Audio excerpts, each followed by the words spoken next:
જોહાર સાથીઓ, ચાલો ભીલ પ્રદેશ બતાવું એના પહેલા ભાગમાં. આજે વરસાદ હતો, રાતે બહુ પડ્યો, દિવસે બી હતો. તો હવે વરસાદ રહ્યો છે, તો ચાલો વરસાદ પછી ભીલ પ્રદેશનો કેવો નજારો છે એ હું તમને બતાવું. ઘરની નજીક થોડીક દૂર આટલા લોકેશન છે મસ્ત, જેવું તમે જોઈ શકો છો. તળાવ છે, આજુબાજુ મસ્ત ડુંગરો છે, લીલીછમ વાડી.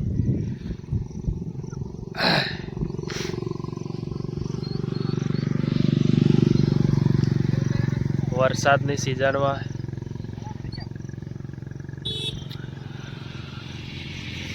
લીલુંછમ થઈ રહે છે વાતાવરણ એકદમ. તો લીમડી સંજેલી રસ્તા પર તમે કોઈક વાર નીકળતા હોય ત્યારે તમને આ લોકેશન જોવા મળે. તમને બતાવું છું, દેખો કેવું લોકેશન છે બધું.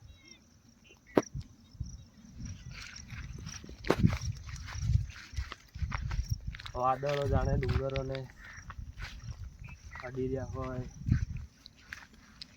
અહીંયા મકાઈની ખેતી કરેલી છે અને બધા આજુબાજુના ગામડાના લોકો અહીંયા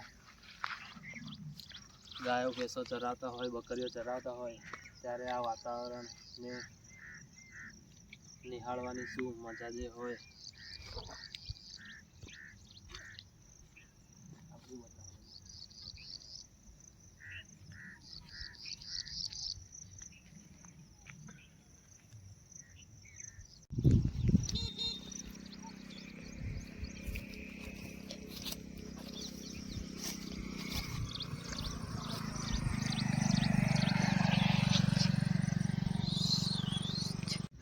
ત્યાં સામે ડુંગરો ઉપર છોકરાઓ ગાયો ચરાવે છે. દેખો, તમે દેખી શકો છો અહીંયા વિડીયોમાં. નાના નાના ઝૂંપડાઓ છે. આજુબાજુ રહેતા લોકોને તો અહીંયા રહેવાની મજા જ કંઈક અલગ આવતી હોય છે. વરસાદ ખૂબ પડવાથી નદીમાં પાણી બી વધારે આવી ગયું છે. નાના નાના ભૂલકાઓ પેલી બાજુ ઘાસચારો લઈ ગયેલા છે. આખો જોરદાર નજારો છે.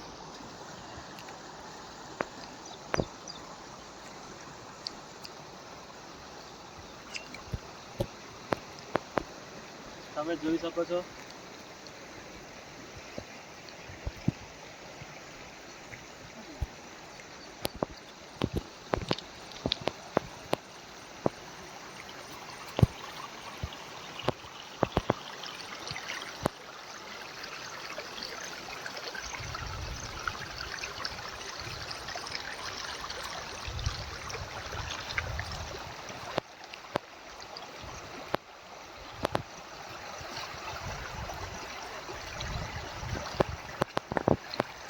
આવો નજારો આપણા ભીલ પ્રદેશમાં જ દેખવા મળે, બીજે ક્યાંય દેખવા નહીં મળે. આ બાજુ હજુ બી જવાય એવું જેવું છે, આગળ પણ આપણે જવું નથી. હવે આગળ ડુંગળીઓમાંથી પાણી આવે બધું, વરસાદ ફૂલ પડ્યો એટલે.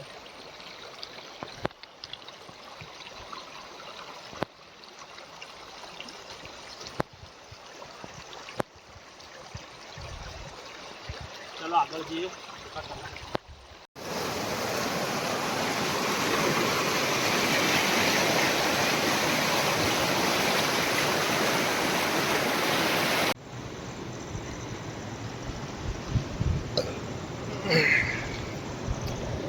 આ ડોકી નાના તળિયાની નજીકનું લોકેશન છે.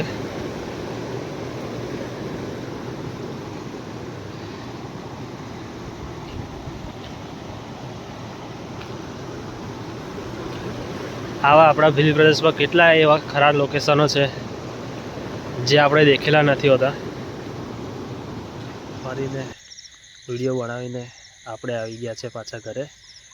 તો આપણી ચેનલ પર આપણા આદિવાસી એરિયાના જેટલા બી જોવાલાયક સ્થળો છે કે પછી આવા ફરવાલાયક જગ્યાઓ છે એના વિડીયો આવશે, વ્લોગ્સ આવશે. તો તમને પસંદ આવે તો આપણી ચેનલને સબસ્ક્રાઈબ કરો, તમારા ફ્રેન્ડ સાથે લાઈક કરો, તમારા મિત્રોને શેર કરો. જય જોહાર. જય આદિવાસી. મળીએ આવતા નવા વિડીયોમાં.